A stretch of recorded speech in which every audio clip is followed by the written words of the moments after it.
Friends, welcome to our YouTube channel 3ds creation. So आज की इस वीडियो में हम स्टार्ट करने वाले हैं। बेसिकली स्टार्ट तो हमने लास्ट वीडियो में भी कर लिया था। हमारा सेकंड पार्ट है इस वीडियो में स्टॉल डिजाइनिंग का, जो कि हमने मेजनाइन स्टॉल जो है वो बनाना स्टार्ट किया था। सो मैं आपको एक गारंटी देने वाला हूं कि अगर आप ये 3D मैक्स में करियर बनाना चाहते हैं तो इस चैनल को सब्सक्राइब करना बिल्कुल मत भूलना, क्योंकि इस चैनल पे हम काफी सारी वीडियोज जो हैं 3D मैक्स से रिलेटेड बना रहे हैं। और आजकल अभी जो हमारी सीरीज चल रही है वो स्टॉल डिजाइनिंग के ऊपर चल रही है, और रिसेंटली में अभी हमने ये स्टॉल का स्टार्ट किया है बनाना। सो बेसिकली स्टॉल को हम मेजनाइन स्टॉल है, और ये मेजनाइन स्टॉल जो हमने बनाना भी स्टार्ट किया है। लास्ट वीडियो में इसकी फर्स्ट पार्ट जो है हमने चैनल पे अपलोडेड है। अब ये हमारा सेकंड पार्ट है, और इस सेकंड पार्ट को हम ये वाला बना रहे हैं। और अगर आपने लास्ट वीडियो नहीं देखी तो पहले मैं आपको ये रिकमेंड करूंगा आप लास्ट वीडियो देख लें, ताकि आपको आइडिया लग सके क्या क्या चीजों को फॉलो करते हैं एक मेजनाइन स्टॉल बनाने के लिए। सो बेसिकली अभी हम, अगर आपने लास्ट वीडियो देखी है तो अभी आपको पता होगा कि हमने लास्ट वीडियो में क्या क्या बनाया था। सो अभी हम पहले चलते हैं 3D मैक्स की स्क्रीन पे। सो अभी हमने लास्ट वीडियो में हमने ये शेप को जो भी क्रिएट किया था बेसिकली, जिसमें हमने एक स्टेयर्स बनाई थी और हमने बनाया था ऊपर वाला पार्ट। अब हम यहाँ पे इसका स्ट्रक्चर बनाने वाले हैं दूसरा वाला, सॉरी, अब हम बनाएंगे ये स्ट्रक्चर। तो ये वाला स्ट्रक्चर बनाने के लिए सबसे पहली चीज हम ये वाला स्ट्रक्चर बनाएंगे। तो ये स्ट्रक्चर बनाने के लिए पहले अभी हम कुछ और व्यूज भी यहाँ से निकाल लेते हैं। जैसे कि मैं अभी बात करूं, थोड़ा सा बर्ड आई व्यू या आपको टॉप व्यू में आपको थोड़ा सा क्लियर होगा। मैं जैसे आपको बताता हूँ कि एक हमारी जो शेप आ रही है वो ये आ रही है ना। और ये वाली जो शेप है बेसिकली ये, इसके अंदर से हम बुलियन भी काट सकते हैं, या हम और भी तरीके से शेप को बना सकते हैं। बहुत तरीके हैं शेप को बनाने के लिए। सबसे पहली चीज अभी हम यहाँ पे बनाने वाले हैं ये वाली शेप। एक सेकेंड, हम थोड़ा सा व्यू सेट कर लें ताकि हमें एक आइडिया लगे कि हम बना भी क्या रहे हैं। तो मैं अभी बात कर रहा हूँ इस शेप की। तो ये वाली शेप जो है वो बनाने वाले हैं। तो ये वाली शेप को अभी के लिए हम पूरी एक ही शेप बनाएंगे, और उसके बाद हम इसके अंदर जो पार्ट्स बने हैं बुलियन वाले वो हम बाद में भी कर देंगे। जैसे कि अगर मैं बात करूं, हम जो शेप बनाएंगे वो ये बनाएंगे अभी, ठीक है, ये वाली शेप। अब हम एक व्यू और देखेंगे इसका, ताकि हमें और ज्यादा क्लियर हो जाए। हम शेप जो है वो ये बनाने वाले हैं। अब हम सबसे पहले चलते हैं 3D मैक्स की स्क्रीन पे। यहाँ पे हम गए फ्रंट व्यू पे, और अभी हम यहाँ से इसकी हाइट किस हाइट पे बनाने वाले हैं वो हम देख लेते हैं। ये हम बनाएंगे 16 फीट की हाइट पे। तो अभी हम वापस 3D मैक्स पे गए, और हम बिल्कुल प्लेटफॉर्म से लेके एक 16 फीट की हाइट में एक हम रेक्टेंगल को क्रिएट करेंगे। तो मैंने यहाँ पे प्लेटफॉर्म से एक 16 फीट की हाइट में एक रेक्टेंगल को क्रिएट कर लिया, और यहाँ से मैं 2.5 स्नैप को सिलेक्ट करूंगा, और ये शेप को मैं यहाँ पे कर दूंगा क्रिएट। अभी के लिए मैंने सिंपल एक लाइन टूल से लाइन बनाई है, जैसे कि आप देख सकते हो स्क्रीन पे। सो लाइन टूल से भी लाइन बनाई है, और ऊपर के जो वर्टेक्स हैं इस वर्टेक्स को हम यहाँ से कर देंगे कर्व। इसको मैंने यहाँ से फ्लिट कर दिया मैंने इसको 0.5 नहीं, हम इसको करेंगे 1। सो अभी के लिए मैंने 1 ही रखा है, या 1 से भी हम कम रखते हैं, अभी 10 इंच कर देते हैं। क्योंकि एग्जैक्ट मैंने जैसे आपको लास्ट वीडियो में बताया भी था कि ये जो साइज है वो थोड़ा सा बड़ा लग रहा है, और जो हम बना रहे हैं वो इतना बड़ा साइज नहीं है। तो अभी हम क्या करेंगे, यहाँ पे एक आउटलाइन देंगे, और इसको हम कर देंगे 1 फीट। 1 फीट की आउटलाइन, जैसे कि फिर मैंने वो बताया कि 1 फीट की आउटलाइन हमें बड़ी लग रही है, तो इसको हम कर देंगे 8 इंच की आउटलाइन। सो मैंने अभी 8 इंच की आउटलाइन करी, और सिंपली मैंने कर दिया इसको एक्सट्रूड। तो मैंने यहाँ पे अभी सिंपली 3 फीट के एक्सट्रूड करा है। मैं दोबारा वाले व्यूज पे जाऊंगा, तो मैं अभी ये वाले जो एरिया है इसको मैं अगर कंसिडर करूं 7 से 8 फीट, अगर मैं एक बार इसको 8 फीट करता हूं तो देखता हूं कि हमारा कितना एरिया जो है वो कवर हो रहा है, और कितना एरिया हम इसको क्लोज कर सकते हैं। सो मैंने अभी यहाँ पे इसको सेंटर किया, और यहाँ पे मैं प्रोस्पेक्टिव व्यू पे आया। तो पहली चीज जो हमारा ये वाला डिजाइन है, कहाँ गया हमारा डिजाइन, जहां से हमारी स्टेयर्स निकल रही है, हम स्टेयर्स जहां से निकल रही है वहां पे हमारे आएंगे 3, और जहां पे हमारी स्टेयर की अपोजिट साइड है, जो बेसिकली 3 साइड हमारी आने वाली है वो ये, और ये वाली साइड जो हमारी सेंटर लाइन पे वो हमारी 8 फीट आ रही है। तो अभी हम 8 फीट ही रखते हैं। अगर हमें थोड़ा सा 8 फीट ठीक लग रहा है, इतना बुरा नहीं है, क्योंकि अगर हमें थोड़ा बहुत लगेगा तो हम बाद में देख लेंगे। लेकिन मुझे लग रहा है कि 8 फीट हमारा ठीक है, क्योंकि यहाँ पे भी हमारी सिटिंग एरिया आ जाएगी, और यहाँ पे हमारा रिसेप्शन भी आ जाएगा। तो 8 फीट हमारा सेंटर लाइन में बिल्कुल ठीक आ रहा है।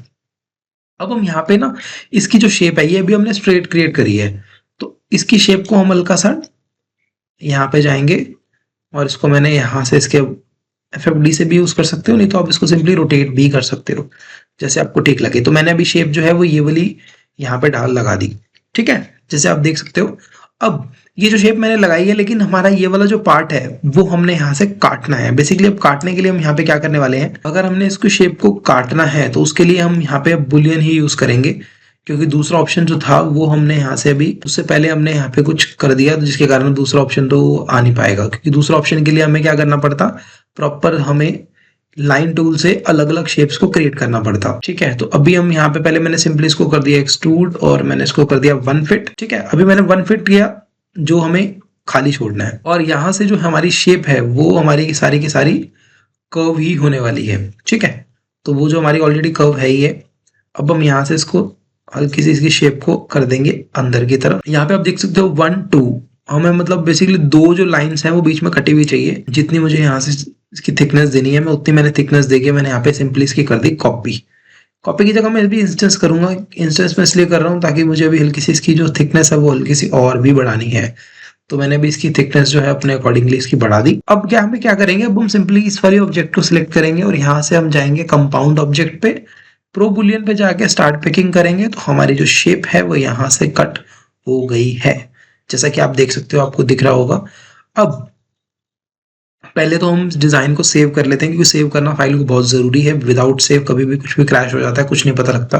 मैंने ये शेप को यहाँ से अपने अकॉर्डिंगली सेट कर लिया। ठीक है, जैसे कि आप देख सकते हो।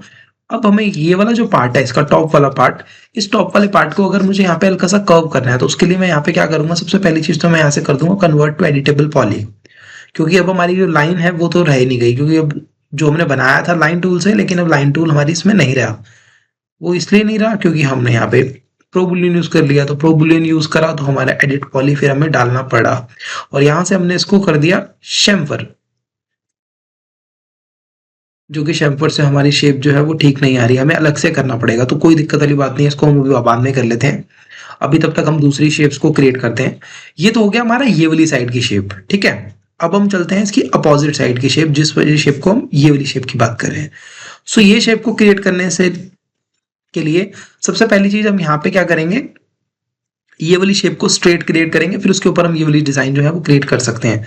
अगर हम इसको यहाँ से ओपन भी कर सकते हैं क्योंकि यहाँ पे हमने ऑलरेडी ओपन कर रखा है। तो यहाँ पे हम क्या करेंगे, फ्रंट व्यू पे गए। अब हमें यहाँ ये वाली शेप के ऊपर हमें देनी है 3 फीट का, तो पहले मैंने यहाँ पे इसके बॉक्स को कॉपी किया रेक्टेंगल को, और मैंने यहाँ पे कर दिया 3 फीट, और 3 फीट को मैंने कर दिया इसके टॉप पे। जैसे कि आप देख सकते हो मैंने 3 फीट इसके टॉप पे कर दिया, और इसको मैंने यहाँ से कर दिया राइट अलाइन। यहाँ पे मैंने कर दिया इस वाले को भी, सेकंड वाले को भी मैंने एक्टिवेट कर दिया। ठीक है, अब हम यहाँ पे क्या करने वाले हैं, लाइन टूल पे गए, वापस से मैंने यहाँ पे एक लाइन को क्रिएट किया और इसकी शेप को मैंने यहाँ से बिल्कुल स्ट्रेट किया और इसको मैंने कर दिया यहाँ तक। ठीक है, अब मैंने F3 किया और ये शेप्स को भी मैंने यहाँ से अपने हिसाब से इसी शेप वर्टेक्स के ऊपर वर्टेक्स रख के मैंने इस शेप को क्रिएट कर दिया। ठीक है, अब अगर मैं हल्का सा इसको क्या करूंगा, हल्का सा मैं इसको स्ट्रेट करूंगा अपने अकॉर्डिंगली, जैसे अगर मुझे ठीक लग रहा है, और मैंने इसके वर्टेक्स को यहाँ से पकड़ा और अब मेरे को बिल्कुल स्ट्रेट करना है, तो मैंने यहाँ पे कंट्रोल शिफ्ट के साथ स्ट्रेट किया और यहाँ से मैंने इसके वर्टेक्स को पकड़ के आपस में कर दिया कनेक्ट। अभी मैंने बिल्कुल ये रफ स्केच जो है वो मैंने क्रिएट किया है। मेरे को जहां जहां इसको कर्व करना है वो वहां से इसको मैं कर देता हूँ कर्व। जैसे कि इस वाली शेप को मैं अगर मैं भी रिमूव करूं, मतलब हटा दूं, डिसेलेक्ट कर दूं, अब इस शेप्स को मैंने यहाँ से कर दिया कर्व और इसको भी मैंने कर दिया कर्व। ठीक है, ये मैंने कर दिया कर्व। अब मैंने इसको सिंपली कर दिया एक्सट्रूड। एक्सट्रूड करने के बाद वापस से मैं आ गया फ्रंट व्यू पे, और अब ये वाली जो शेप है हमारी, जैसे कि मैं आपको बता रहा था कि हम जो यहाँ पे बनाने वाले हैं, ये वाली शेप जो वुडन वाली है वो हमारी रहेगी दूसरी वाली साइड। तो हम इसको कर देंगे यहाँ से मिरर, क्योंकि ये जो स्टॉल्स जितने मेजरमेंट होते हैं ना, अगर हम किसी चीज को फॉलो कर रहे हैं तो हम कोशिश करते हैं जितना हो सके हम उसको फॉलो करके ही बनाएं, ताकि वो जो शेप है हमारी वैसे की वैसी तभी अच्छी आएगी जब हम उसको फॉलो करेंगे। अगर हम उसको फॉलो नहीं करेंगे तो फिर हमारी शेप जो है वो बिगड़ेगी। अभी मैं अगर इस वाली शेप की बात करूं तो इसको मैं लेके चलता हूं अगर 4 फीट। 4 फीट मैंने यहां से लिया अभी के लिए, तो 4 फीट मैंने अभी कर दिया इसके सेंटर लाइन में। टॉप व्यू पे गए और मैंने अब इसको इसके सेंटर पे कर दिया 4 फीट। अब मेरे पास यहाँ पे इसके सेंटर पे तो ये शेप आ गई। अब हमें ये वाली शेप जो बाहर की तरफ निकालनी है उसको हम कैसे करेंगे, वापस से हम डालेंगे FFD और इसके मैंने ये वाले वर्टेक्स पकड़े और 2.5 से मैंने इसको कर दिया इसके कॉर्नर पे।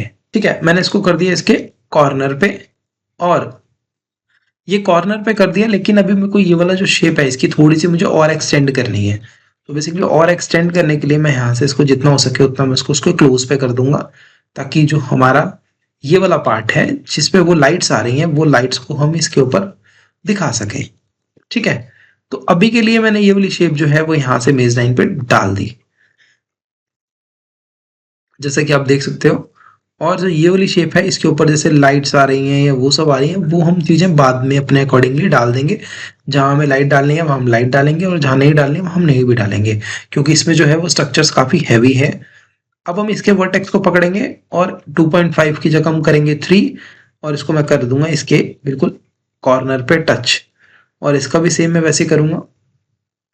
तो आप देख सकते हो कि ये वाला जो पार्ट है हमारा स्ट्रक्चर वाइज, ये वाला फेशिया वाला और ये सब चीजें हमारा हो गई हैं क्रिएट। अब हमें यहाँ पे क्या करना है, सबसे पहली चीज हमें, अगर हमें यहाँ पे कॉन्फ्रेंस रूम बनाना है तो उसके लिए हम यहाँ पे टॉप व्यू पे ही आएंगे और टॉप व्यू पे आके यहाँ पे हम एक डोर जो है ग्लास वाला या कोई भी, वो हम यहाँ पे क्रिएट कर देंगे और जो नीचे वाला पार्ट है वो हमारा रहेगा बिल्कुल स्ट्रेट। ठीक है, तो अभी हम यहाँ पे क्या करने वाले हैं, ऊपर रखेंगे हम सोफा सेटिंग। तो बेसिकली अभी हम क्या करेंगे, सोफा सेटिंग के हिसाब से एक रूम को क्रिएट कर देंगे। मेरे पास जैसे यहाँ पे एक चीजें पड़ी हुई है सोफा सेटिंग की, तो मैंने इसको सेम किया कॉपी, इसको मैंने वापस से कर दिया आइसोलेट, और मैंने मान लो यही वाले सोफा सेटिंग को इसको मैंने कर दिया दोबारा से अनग्रुप। मुझे ये सब चीजें भी नहीं चाहिए अभी के लिए, सिर्फ एक हम साइज को कंसिडर करेंगे। फ्रंट व्यू पे जैसे हम गए, हमारे पास अभी क्या है कि ग्लास वाला जो भी पार्ट आने वाला है वो हमारा स्ट्रक्चर रहेगा यहां तक। अभी हम जैसे मैं अभी एक रेक्टेंगल को सिर्फ क्रिएट कर लेता हूँ, बाकी हम ग्लास वगैरह हम बाद में बना लेंगे। जैसे मैंने अभी ये वाला पार्ट, ये हमारा कितना आया, ये हमारा लेंथ जो है वो बिल्कुल एग्जैक्ट पूरी की पूरी रख ली, और विड्थ भी हम इसको कर सकते हैं 10 फीट। 10 फीट हमारी विड्थ ठीक रहेगी, बाकी हम हल्का बहुत इसको थोड़ा बहुत अपने अकॉर्डिंगली एडजस्ट भी कर सकते हैं। वापस से फ्रंट व्यू पे गया और इसको मैंने इसके बिल्कुल लेवल पे कर दिया। अब हमें ये वाला जो पार्ट है ऊपर वाला, इसको हम आइसोलेट कर सकते हैं। आइसोलेट करने के बाद अब हम यहाँ पे क्या करेंगे, इस वाली शेप को हम यहाँ से बनाना स्टार्ट करेंगे। सबसे पहली चीज हम यहाँ पे क्या करेंगे, यहाँ पे बनाएंगे हम ग्लास। मैंने अभी ले लिया 3 फीट का ग्लास और हाइट ले ली मैंने वही 8 फीट। ठीक है, और मैंने इसको कर दिया यहाँ से इसके वर्टेक्स को कनेक्ट, बेसिकली अटैच, कनेक्ट भी नहीं बोलते इसको, हम बोलते हैं हमने उसके साथ उसकी अलाइनमेंट पे सेट कर दिया। जैसे मैंने अब इसको इसके वर्टेक्स इसके अलाइन में सेट कर दिए, और सेम अब यही चीज मैंने यहाँ पे इसकी एक और कॉपी करी। कॉपी की जगह मैं इंस्टेंस करूंगा इसमें। ठीक है, अभी के लिए मैं यहाँ पे इसके 3 जो है वो वही बनाऊंगा, 3 चौथा नहीं बनाने वाला, क्योंकि फिर उससे 3 बाई 3 के हिसाब से हम 3 ही रखेंगे। अभी यही सेम हम इसकी अपोजिट साइड पे भी कर देंगे इंस्टेंस पे ही। ठीक है, यही 3 को दोबारा से हम यहाँ पे 90 डिग्री पे रोटेट करेंगे और कर देंगे ओके। देन उसके बाद हम इसको कर देंगे यहाँ से सेंटर लाइन। ठीक है, अब हम यही चीज को सेम करेंगे इसके फ्रंट वाली साइड, मतलब जो भी हमारा एक्स्ट्रा जो साइड आ रही है हम उस पर कर देंगे। F3 करके हम यहाँ से चेक कर सकते हैं कि हम अभी कहाँ तक हमने क्रिएट कर दिया। अब हम इसके जो कॉर्नर्स हैं, सो कॉर्नर को बेसिकली हम क्या करेंगे, यहाँ पे 0.25 और 0.25, मतलब बेसिकली 0.25 इज 3/3 इंच। ठीक है, तो इसको मैंने 3/3 इंच का यहाँ पे एक 8 फुट की हाइट में एक हमने सॉलिड बना दिया। ठीक है, इसके अंदर हमारे जो है वो ग्लास जो है वो लगेंगे। वापस से टॉप व्यू पे गया और मैंने इसको कर दिया इसके सेंटर लाइन। ठीक है, अब यही सेम मैंने इसकी दूसरी वाली साइड में भी डाल दिए, जैसा कि आप देख सकते हो मैंने इसकी दूसरी वाली साइड पे भी डाल दिया। अब जो ये हमारे ग्लास हैं जो हमने इस साइड लगाए थे फ्रंट वाली साइड, इसको भी मैं यहाँ पे मैंने कर दिया सेंटर लाइन। ठीक है, इसको मैं हल्का सा मैंने कर दिया बाहर की तरफ, और ये वाले जो ग्लास हैं इस ग्लास को भी मैंने कर दिया हल्का सा नीचे की तरफ, ताकि वो जो है वो इसके साथ कनेक्ट हो जाए, क्योंकि हमारे ऑलरेडी हो गए हैं। ठीक है, अब हमारे पास क्या है कि ये वाला सॉलिड वाला एरिया आ गया, और ये जो हमारे फ्रेम बनाए हैं बेसिकली इन दोनों को हमने यहाँ से बॉक्स को सिलेक्ट कर दिया। ठीक है, इसी की सेम हम करेंगे कॉपी, इंस्टेंस ही कर देते, कोई दिक्कत वाली बात नहीं है। हमने इसको सेम किया इंस्टेंस, टॉप व्यू पे गए, और अब हम कोई भी एक शेप को पकड़ के इसके साथ हम इसको कर देंगे इंस्टेंस, मतलब अलाइन। और ये जो शेप है हमारी, इस शेप को मैंने पकड़ा और यहां से मैंने इसको कर दिया इसके सेंटर लाइन बॉक्स के, और इसको मैंने कर दिया यहां से लेफ्ट लाइन। ठीक है, ये तो हो गए हमारे शेप जो हम बना रहे हैं। अभी क्या है कि हमारी ग्लास की जो ये बीच में डेप्थ है, मतलब जो भी हमारी ये वाला पार्ट है, ये हमारा काफी बड़ा है, मतलब जिससे हमें दिख रहा है वो हमें इतना नहीं दिखना चाहिए, हल्का सा दिखना चाहिए। वो हम बाद में भी कर लेंगे, कोई बड़ी बात नहीं है, इसको हम बाद में भी कंसिडर कर सकते हैं। अभी मैंने इसको भी वापस से 90 डिग्री किया और अब ये जो 90 डिग्री किया मैंने इसको कर दिया सेंटर अलाइन, जैसे कि आप देख सकते हो। और मैंने इसको कर दिया सेंटर लाइन और यहाँ से मैंने इसको कर दिया इसके टॉप के साथ कनेक्ट। तो अभी हमारी जो सारी के सारे हमारे जो ग्लास हैं वो लग चुके हैं। बेसिकली इसमें हम ग्लास मटेरियल डालेंगे और एक जो है वो यहाँ से हम डोर को क्रिएट करेंगे। फ्रेम के साथ हमारा जो है ये ग्लास सारा वो रेडी हो गया है। अब हम इसको सिंपली आइसोलेट से बाहर जाते हैं। ये सारे के सारे पहले तो इन सारे के सारे जो भी हमने शेप बनाई है, इस शेप को पकड़ के हम यहाँ से दे देते हैं सिंपली एक कलर। कोई भी राइट क्लिक करेंगे, यहाँ पे हम 6x4 सिलेक्ट कर देते हैं और अभी के लिए हम सिंपल सा एक व्हाइट कलर जो है वो इस पर अप्लाई कर देते हैं सब पे, ठीक है, ताकि हमारा जो है वो डिजाइन देखने में ठीक लगे। अब हमें यहाँ पे क्या करना है, जैसे कि आप देख सकते हो कि हमारी जो शेप्स है वो थोड़ी बहुत हमें एडजस्ट करनी पड़ेंगी। जैसे कि अगर मैं बात करूं कि ये बिल्कुल उसके अंदर ही चला गया, तो अब इसको हम हल्का सा बढ़ा भी सकते हैं। जैसे कि मैं अगर बात करूं इसके हम टॉप पे कनेक्ट करेंगे, जैसे हम इसके वर्टेक्स और इसके वर्टेक्स इसके टॉप पे कनेक्ट करेंगे और इसके बाद भी हम यहाँ पे 1 फुट की हाइट छोड़ देंगे, ताकि क्या है कि वो थोड़ा सा डिजाइन जो है वो गंदा ना लगे देखने में। अभी के लिए हम कर लेते हैं 6 इंच या 1 फुट जो भी हमें देना है। सॉरी, माइनस पे हो गया, हमने प्लस पे कर दिया, ठीक है। अब हमने 6 इंच जो भी है 1 फीट जो भी प्लस में कर दिया। अब जो ये वाला पार्ट है इसको भी हमें सेम वैसे ही उसकी तरह ऊपर करना पड़ेगा। तो उसके लिए हम यहाँ पे क्या करेंगे, जैसे ये वाली शेप जो हमने ऑलरेडी बना रखी है, इसको भी हम यहाँ से लाइन टूल पे जाएंगे और इसको भी मैं यहाँ से कर दूंगा इसके वर्टेक्स को फ्रंट पे जाके, इसको भी मैं इसके साथ हल्का सा टॉप पे कर दूंगा, ठीक है। मैंने अब इसको कर दिया और वापस से मैंने इसको FFD पे गया तो मेरी ये जो शेप है वो उसी लेवल पे आ गई होगी, जो कि आप देख सकते हो, ठीक है। ये वाली शेप जो है हमने बना दी है। अब हमें यहाँ पे एक जो उसका ऊपर टॉप में फ्रेम बनाना है। जैसे कि अगर मैं बात करूं इस वाले फ्रेम की, तो मेरे को भी यहाँ पे एक फ्रेम को क्रिएट करना है। इसको मैंने रेक्टेंगल जो मैंने ऑलरेडी बना रखा था, इसी रेक्टेंगल को मैंने यहाँ से छोटा किया और यहाँ से भी मैंने हल्का सा बढ़ा दिया। और अब मैंने यही वाले रेक्टेंगल को करा स्प्लाइन और बेसिकली अब मैंने कर दिया यहाँ से इसको 0.25 किया और इसको सिंपली मैंने कर दिया एक्सट्रूड, ठीक है। ये मैंने कर दिया एक्सट्रूड और अब हम इसको, मेरे को यहाँ पे इसकी वैल्यू रखनी है 0.333। तो अब यहाँ पे क्या है कि बेसिकली फ्रेम बन गया। इसके अंदर ही हमारे सारे ग्लास आ गए, वो सब चीजें आ गई। डोर हम जहाँ डालेंगे वो हम देख लेंगे। अभी के लिए हम यहाँ पे जो है इसका वो बनाएंगे, बाद में रेलिंग बनाएंगे। ये साइड भी रेलिंग आएगी और ये साइड भी हमारी रेलिंग आएगी। ये 2 साइड हमारी रेलिंग आएगी और ऊपर का हमारा जो है वो एक मीटिंग रूम टाइप का बन जाएगा। और नीचे वाला जो एरिया है वहां पे हम इसकी सपोर्ट देके यहाँ पे हम ओपन सेटिंग वगैरह कुछ बनाएंगे और बाकी का रिसेप्शन टेबल डाल के और इसके रेंडर वगैरह लाइटिंग वगैरह सेम करके वो हम करेंगे अपनी नेक्स्ट वीडियो में। वीडियो अच्छी लगी हो तो आप इस चैनल को सब्सक्राइब करना मत भूलना। Thanks for watching.